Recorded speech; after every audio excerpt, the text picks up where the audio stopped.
Me llama la atención nuestro voto bautismal. Me llama la atención, porque es este, pero podría ser otro. Sabéis que esto puede ir variando, igual que las creencias. 27, fueron 25, luego son 28. Y me llama la atención del voto bautismal que hay una cierta amplitud. Es decir, aquí caben bastantes más cosas de lo que a veces nosotros reducimos. Por ejemplo, en los votos bautismales no dicen nada de si se puede aplaudir en la iglesia o no. Cristina? ¿Se puede aplaudir o no en la iglesia? Bueno, no lo dice. No lo dice y entonces entra dentro de pues cada cultura, cada iglesia decide y no es un asunto crucial para ser adventista o no. No dice nada, por ejemplo, de hacer ejercicio. Oye, pero nos habla aquí de cuidar el cuerpo como absteniéndolos de lo malo y lo malo y lo malo y lo malo, pero no dice hacer ejercicio, ¿no? A lo mejor podría decirlo. Y que fuese una señal distintiva. Todos los adventistas, sí, estos que hacen ejercicio. No dice nada del cuerno pequeño, no lo menciona explícitamente, aunque hace referencia a las enseñanzas de la Iglesia. Se sobreentiende, yo creo que hay cosas que se sobreentienden. No dice nada de la semana de la creación, versículo 1, versículo 2, ¿sabéis este debate de si Dios crea en 7 días el sistema solar, o todo el universo, o el segundo día, ¿sabéis? ¿Qué empieza a crear? Si hay una brecha, si no hay brecha, hay mucha discusión teológica al respecto. No lo menciona. Entra dentro de, bueno, no es esencial para definirte adventista. Sin embargo, cuando hablamos de énfasis, hay algo que me llama la atención, porque el voto bautismal hace énfasis. Hace énfasis respecto a lo que te propones como adventista. Es muy interesante, por ejemplo, cuando habla de los 10 mandamientos, aceptas que los 10 mandamientos son una expresión y luego el énfasis no dice inclusive el sexto, que indica no matarás. El énfasis no está en el sexto.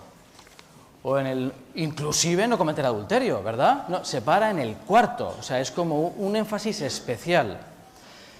Pues lo digo porque, aunque se pide la aceptación en el cuarto punto de la promesa del poder de Dios para vivir una vida centrada en Cristo y llena de amor, no se menciona como un propósito para formar parte de la Iglesia Adventista algo así como: me comprometo a amar a mis semejantes, tenerles cariño, respeto y consideración, siguiendo el ejemplo de Jesús. No se menciona. ¿Cuál es el riesgo de no mencionar esto de forma explícita como un compromiso firme de alguien que se compromete delante de todos a intentar reflejar ese amor de Jesús en su vida siguiendo su ejemplo? El riesgo, y a ver si estáis de acuerdo conmigo, es que alguien puede decir que sí a estas 13 preguntas, ser bautizado, y sin embargo llevarse muy mal con todos los miembros de la Iglesia, pero tiene la doctrina correcta. ¿Entendéis? Es muy interesante y os invito a que leáis el voto bautismal respecto a qué se acepta por fe, las promesas, y qué se pide como compromiso, compromisos especiales. Y no se percibe ese esfuerzo en hacer de forma explícita un compromiso respecto a esto. ¿Y por qué llama la atención? Porque si en la Biblia hay un acento especial en algo, si en la Biblia hay un énfasis especial en algo, si en la Biblia se describe un criterio como línea roja, es uno muy curioso, en Juan 13:35. La línea roja de la Biblia es la siguiente: en esto conocerán que sois mis discípulos, si os amáis los unos a los otros. Es una línea roja peculiar. Nosotros hemos definido nuestra línea roja, creemos que se sobreentiende la otra, pero la Biblia dice: en esto traspasan la línea roja, si os amáis los unos a los otros. Últimamente me está preocupando bastante estos temas. Veo, leo, escucho muchas críticas, sospechas, juicios, conspiraciones, revelaciones excelsas particulares de la doctrina pura, que solo unos elegidos tienen, y descubro que como Iglesia estamos muy expuestos a diferentes sensibilidades dentro de nuestra familia. Diferentes sensibilidades dentro de nuestra familia. Hay muchos debates. Hemos vivido recientemente la ordenación de la mujer. Todo el mundo dividido con la ordenación de la mujer, en los buenos y los malos. Los liberales y los conservadores, los que son fieles al texto y los que no. Sobre el estilo de música, ¿qué hablar de la música? Sobre la liturgia, sobre énfasis doctrinales, sobre qué tenemos que predicar en el tiempo del fin, sobre interpretaciones proféticas, sobre ciencia y religión. Siempre va a haber diversidad de opiniones dentro del círculo que hemos definido nosotros mismos como Iglesia. La pregunta es, ¿cómo los vamos a afrontar? ¿Cómo afrontamos la diversidad de opiniones y criterios dentro de nuestra Iglesia? Lo digo porque en muchas ocasiones la pregunta de fondo, ¿cuál es? La pregunta de fondo es, ¿quién define lo que es ser adventista? ¿Quién lo define? Mucha gente ha hecho un énfasis excesivo, quizá como herederos de nuestra Iglesia. Nuestra Iglesia es hija de la época donde nació, de un periodo muy peculiar de la historia, donde si se podía demostrar con números era cierto. Y hubo un énfasis original muy importante en los números, en la calculadora, en la exégesis, en el texto, en la coma. Y eso nos dio identidad que hoy en día mantenemos. Y no está mal tener una identidad. Pero en muchas ocasiones el énfasis ha sido exclusivamente en la doctrina correcta, en la interpretación y aceptación racional de un conjunto de doctrinas a las que respondemos sí y se completa un proceso casi místico. Y yo me pregunto, ¿de verdad en eso consiste todo? ¿De verdad todo se reduce a 13 preguntas? ¿De verdad nuestra misión como Iglesia es decir a la gente por la calle, responde que sí a estas 13 y lo tienes todo resuelto? ¿Realmente la doctrina correcta puede cambiar la vida a alguien? ¿Alguien que tiene problemas en casa, problemas en la familia, problemas de salud? ¿Alguien de verdad necesita un domingo hacer una exégesis griega de Apocalipsis para por fin, ahora sí lo he entendido, cambiar de vida? Gracias a la revelación de la doctrina correcta. Imaginemos un compañero de clase, un compañero de trabajo, ponedle imagen y nombre a lo que voy a decir. Y un día le decimos, Manolo, siempre suele ser Manolo, Manolo, te tengo que contar algo, siéntate. Resulta que cuando Jesús ascendió a los lugares santos, tal como figura en Hebreos 9:12, se refiere en realidad al lugar santo, del santuario, y solo entró al lugar santísimo, no entonces, sino el 22, como dicen por ahí. La pregunta ¿es cierto lo que acabo de decir? Creemos que sí. Yo creo firmemente que sí. ¿Esto es cierto? ¿Esto es cierto? Jesús estuvo en el lugar santo a esta revelación doctrinal instantánea. ¿De qué forma le cambiaría la vida a Manolo conocer esa verdad teológica puntual? Y aquí es donde hay un debate muy importante. ¿Hasta qué punto es importante tener la doctrina correcta? Nosotros, y por consiguiente, ¿hasta qué punto es importante en la vida de los demás tener la doctrina correcta? Para que nadie me malinterprete, y como sé que esto a veces lo grabáis y a veces se ve por ahí, voy a responder a esta pregunta. ¿Es importante la doctrina correcta? Atención a la cámara. Es muy importante. Es más, es importantísimo. La doctrina correcta es clave, es básica. La pregunta es, ¿para qué? ¿Para qué sirve la doctrina correcta? De alguna forma, la doctrina correcta es como el cristal a través del cual podemos ver a Dios. Una doctrina incorrecta no hace sino manchar el cristal, la gafa, la lente, a través de la cual podemos ver a Dios. Una doctrina incorrecta puede manchar de forma definitiva la imagen que tenemos de Dios. Y siempre pongo el mismo ejemplo y me vais a entender perfectamente. ¿Sabéis cuántos millones de cristianos hay en el mundo? Cristianos de los nuestros, en términos de Jesús, Dios, la Biblia. ¿Cuántos hay? 1.000 millones. Aproximadamente 1.000 millones de cristianos en todo el mundo. ¿Sabéis cuántos millones de cristianos en el mundo creen en la doctrina del infierno? 950 millones. de cristianos en el mundo creen en una pequeña manchita doctrinal. Pequeña manchita. 950 millones de cristianos en el mundo, cuando llega cada noche y oran a ese Dios en el que creen, oran a un Dios que si no lo aceptas, habéis visto el vídeo, si no lo aceptas, no es que no vives, es que no te deja morir. Y Dios ha preparado una tortura especial para ti que va a durar aproximadamente para siempre.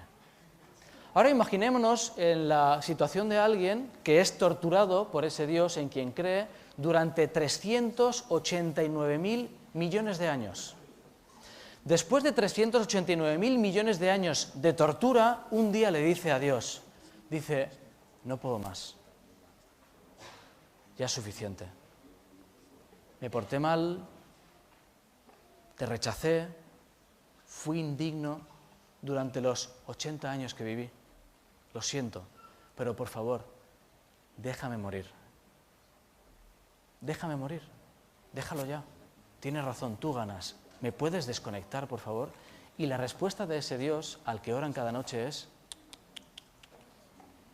te queda mucho. Sigue sufriendo, hijo mío. Sigue sufriendo por toda la eternidad, torturado cada instante. Estoy parándome en este punto porque es importantísimo.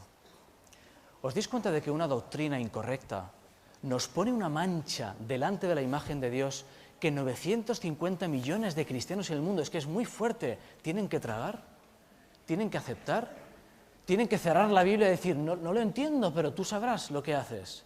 Y a ese Dios tienen que orar, a ese Dios se encomiendan, a ese Dios confían su vida, en ese Dios creen, a ese Dios aman y sin embargo saben que a su hijo, si su hijo un día decide no aceptar a Dios, no es que el hijo libremente decida no existir, porque fuera de Dios no hay vida, es que lo va a torturar eternamente. Por eso la doctrina es importante, por eso la doctrina es clave. Yo no sé si puedo hacer más énfasis en esto, queridos hermanos. La doctrina es importantísima. Por eso la Biblia nos dice en 1 de Pedro, estad preparados para responder con mansedumbre de la razón de vuestra esperanza. Estad preparados, sabedlo, tened los versículos, conoced lo que creéis, porque es muy importante limpiar el cristal a todo el mundo que ve a Dios distorsionado, que ven a un Dios diferente, que nos creemos que adoramos al mismo Dios y no es tan así. Queridos hermanos, no es tan así. Por eso creemos que la Iglesia Adventista no es una iglesia más. ¿En qué sentido? Es una iglesia enmarcada en un momento histórico muy peculiar, con una misión muy peculiar. Somos herederos de la Reforma. Eso implica que somos herederos de una Reforma que se quedó corta, y eso es parte de nuestra esencia. Herederos de una Reforma que estuvo bien, pero le faltó. Nosotros creemos que Dios inspiró a los reformadores, y esto es muy interesante. ¿Inspiró Dios a Lutero o no? Sí. Sí. Dios inspiró a los reformadores para volver al texto, para rescatar la Biblia que estaba secuestrada durante miles de años y limpiar el cristal emborronado, negro como un tizón que impedía ver a Dios. Y empezaron a limpiarlo. Y se empezó a ver, hay alguien al otro lado. Y ese alguien parece que sonríe. Esta fue la Reforma. Hay alguien al otro lado y parece que sonríe. Y se acercaron. Pero no se veía del todo. Por eso hizo falta otra mano más de limpieza. Y a finales del siglo XIX hizo falta enfocar mejor la lente, limpiar mejor el cristal, porque hacía falta explicar mejor, por ejemplo, verdades como el sábado, verdades como la ley, el carácter de Dios, qué ocurre con los muertos, la segunda venida, el santuario, la caída del sistema religioso que se produce con Babilonia. La Iglesia Adventista surge para eso. Surge, y esto es lo importante, con una doctrina correcta que ayuda a entender mejor a Dios, que ayuda a ver mejor a Dios. En este contexto, recibimos un regalo inmerecido. Y voy a explicar este regalo de una forma práctica. La Iglesia Adventista recibió un regalo que nadie más recibió. Vamos a leer en Juan capítulo 8 y versículo 6 un texto que hemos leído muchas veces y os va a sorprender a lo mejor. ¿Por qué sabéis lo que sabéis? Juan 8, el episodio de la mujer adúltera, la llevan a Jesús de forma tramposa, porque ahí hacía falta dos, no solo ella, a la que habían encontrado. En todo caso la traen y Jesús, con una paz tremenda. Versículo 6. Mas esto decían tentándole para poder acusarle, pero Jesús, inclinado hacia el suelo, escribía en tierra con el dedo. Os hago una pregunta en esta mañana. ¿Qué escribió Jesús? Lo voy a repetir. Jesús, inclinado hacia el suelo, Juan 8, escribía en tierra con el dedo. ¿Y escribió algo? Y como insistieran en preguntarle, se enderezó y les dijo tal, e inclinándose de nuevo hacia el suelo, sigue escribiendo en tierra. Os pregunto en esta mañana, ¿qué escribió Jesús en la tierra?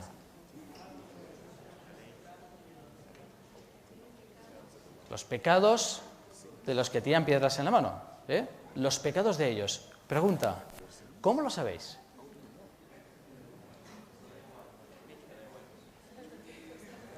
¿Dónde dice en la Biblia qué escribió hoy Jesús? No lo dice en ningún sitio. Todos lo sabemos, escribió los pecados de los que venían a acusar a la mujer. ¿Sabéis por qué lo sabéis? Por la escuela sabática de toda la vida, porque somos de la Iglesia y porque lo hemos leído en un librito. ¿Sabéis lo que dicen comentarios que no son adventistas? El texto no explica lo que Jesús escribió, sino lo que dijo. Es posible que haya escrito la sentencia que pronunció, pues el texto no dice hacer marcas, sino escribir. Algunos suponen que con este gesto Jesús indicaba indiferencia hacia lo que decían. Otro comentario. Este es el único registro que tenemos de que Jesús haya escrito algo. Me paso todo, dice, ¿qué escribió Jesús? Bueno, no lo sabemos. Comentarios bíblicos, no adventistas, no lo sabemos. ¿Qué habrá escrito este hombre? Tercero, en primera instancia Jesús no responde, lo hace para demostrar que comprende los motivos, mientras tanto escribe con el dedo en la tierra. ¿Será que Jesús estaba ganando tiempo para meditar bien lo que estaban haciendo? Sin embargo, eso no nos puede hacer perder de vista que más allá de la doctrina hay un Dios en los cielos. Pastor Puyol. Más allá de la doctrina hay un Dios en los cielos. Y es que todo apunta a ese Dios. La doctrina nos lleva a ver más a Dios, a entender mejor a Dios, a conocer mejor a Jesús. Si solo nos quedamos en la aceptación doctrinal de los puntos, no vamos a ningún sitio. Vamos a ver un ejemplo bíblico de cómo resuelve Pablo una discrepancia doctrinal dentro de la Iglesia y nos va a dar un equilibrio fascinante. Lo encontramos en Romanos 14 y os invito a buscarlo. Romanos capítulo 14. Había un problema en Roma, las circunstancias de la Iglesia son peculiares, en un momento los judíos son expulsados, decreto de Claudio, vuelven otra vez, los gentiles habían tomado el poder, empiezan a pelearse allí, y además de todo esto, pues había diferencias de crecimiento, de entendimiento, de comprensión, de madurez, y en estas circunstancias pues discutían mucho sobre asuntos que en este caso es lo sacrificado a los ídolos y la observancia de las festividades judías, los días especiales y tal. Fijaos cómo comienza Pablo. Dice, recibid al débil en la fe, pero no para contender sobre opiniones. Recibid al débil en la fe, pero lo primero que dice, no discutáis. No discutáis. Parece que es como una... También lo dice Jesús, no discutáis por el camino. Bueno, no discutáis, como una frase a lo largo de la historia. Y dice lo siguiente, versículo 5 y 6. Uno hace diferencia entre día y día, otro juzga iguales todos los días. Cada uno esté plenamente convencido en su propia mente. Y atención al versículo de ahora. El que hace caso del día, lo hace para el Señor. El que hace caso del día, lo hace para el Señor. Y ahora se va al otro lado, dice, y el que no hace caso, está equivocado. El que hace caso del día, lo hace para el Señor. Pero el que no está equivocado. No, señor, dice, y el que no hace caso del día, coma, para el Señor no lo hace. Y vuelve otra vez, mira, el que come, para el Señor come. Pero Pablo, ¿y el que no come? Pues el que no come, para el Señor no come. Y da gracias a Dios. O sea, que se le pregunta a Pablo, a ver, Pablo, aquí tenemos un problema. Unos dicen que hay que comer, otros dicen que no. ¿Cuál es la respuesta? Y Pablo dice, esa no es la pregunta correcta. ¿Cómo? Pero entonces, ¿por qué no resuelves el problema? ¿O acaso no había una verdad entre la disputa? ¿Había una posición correcta, sí o no? Doctrinalmente sí. Pero Pablo no resuelve el problema doctrinal. Dice, a ver, cada uno convencido delante de Dios en su propia mente. El que come, para el Señor come, sí, muy bien. Y el que no come, para el Señor no come. Y dice, muy bien también. No sé si nos damos cuenta del calado de esta resolución de Pablo al problema. Uno dice una cosa, otro dice otra cosa, y para Pablo lo que importa no es tener razón, sino tener la actitud correcta. Y voy a repetir esto. En realidad no depende, queridos hermanos, de quién tiene razón. No depende de si tú tienes razón o no, depende de si tienes la actitud correcta. Puede ser que dentro de la Iglesia haya hermanos o hermanas que se preocupen más de las discrepancias doctrinales del otro, que se preocupen más que Dios. Sería paradójico. ¿Cómo afrontar como adventistas, como familia, como creyentes, las discrepancias teológicas que surgen dentro de nuestro seno? Las diferencias de opinión, los diferentes énfasis. Pues desde la realidad de que el otro puede estar equivocado, pero que es asunto de Dios y de Él. Y que Dios juzgará y no nosotros. Y es que qué manía tenemos por juzgar. ¿Nos da la impresión de que hay mucha gente que dedica todo su esfuerzo y energía a tratar de convencer al otro? A tratar de convencer al otro de que está equivocado, de que lo hace mal, de que eso no es ser adventista, de que lo mejor, de que esto, de que lo otro. Es como decir, ¿pero quién te ha llamado a ti a definir los límites del adventismo? Es más.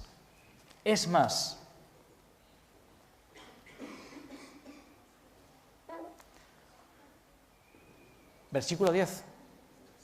Pero tú, ¿por qué juzgas a tu hermano? O tú también, ¿por qué menosprecias a tu hermano?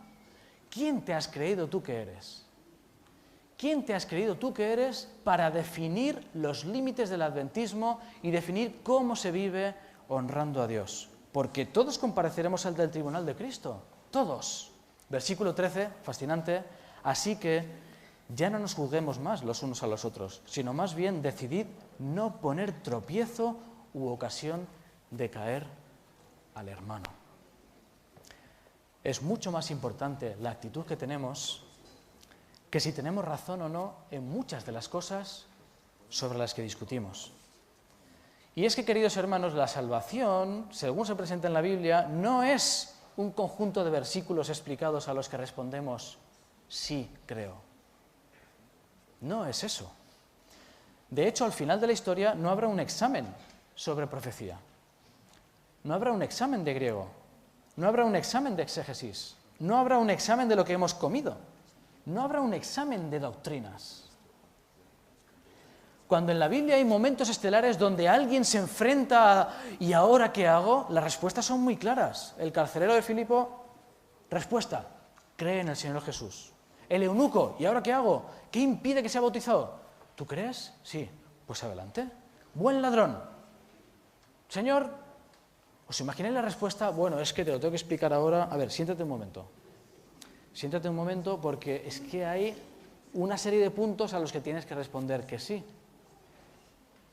Joven rico, oye, ¿cuáles son las instrucciones de ensamblaje de...?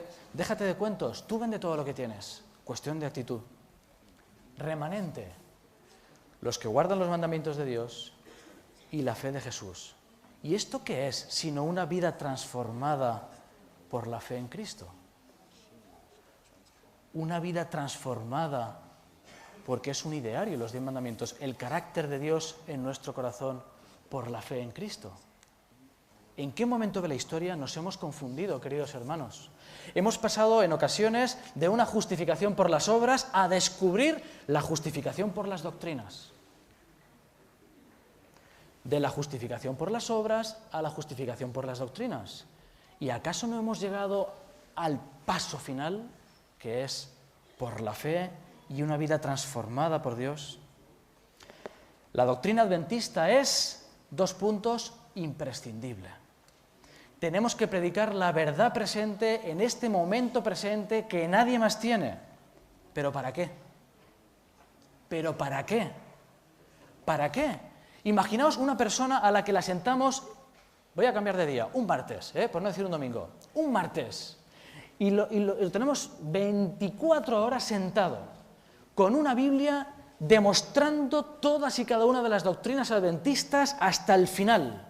Y termina el día, y cerramos la Biblia y decimos, ¿qué te parece? ¡Buah! Sí, creo. ¿Y después?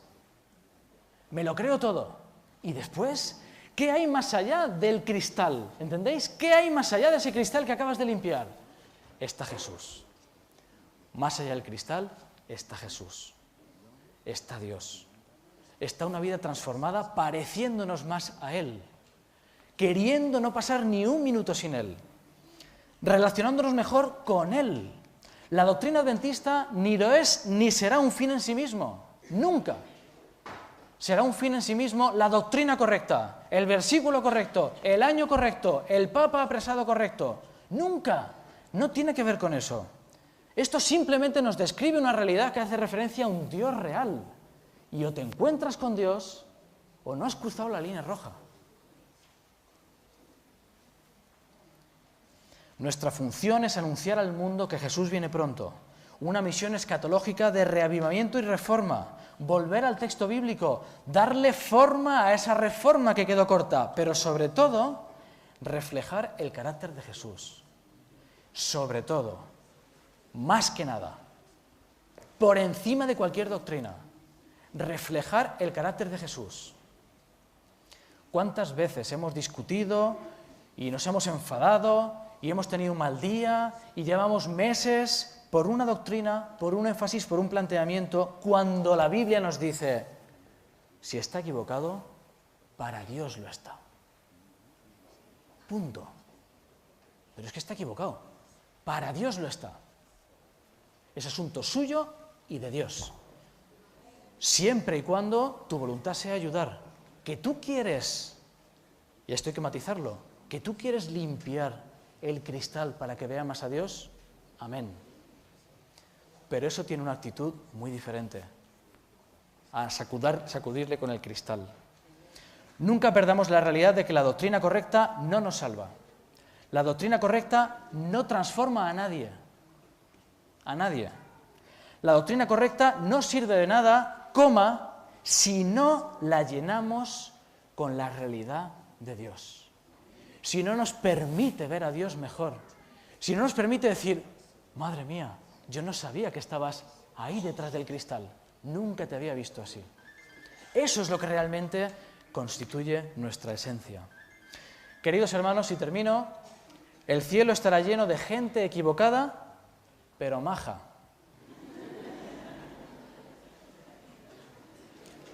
El cielo estará lleno de gente equivocada, pero feliz, transformada, con la inocencia de un niño que lo que quiere es abrazar a Jesús, aunque quizá no tenga la doctrina correcta.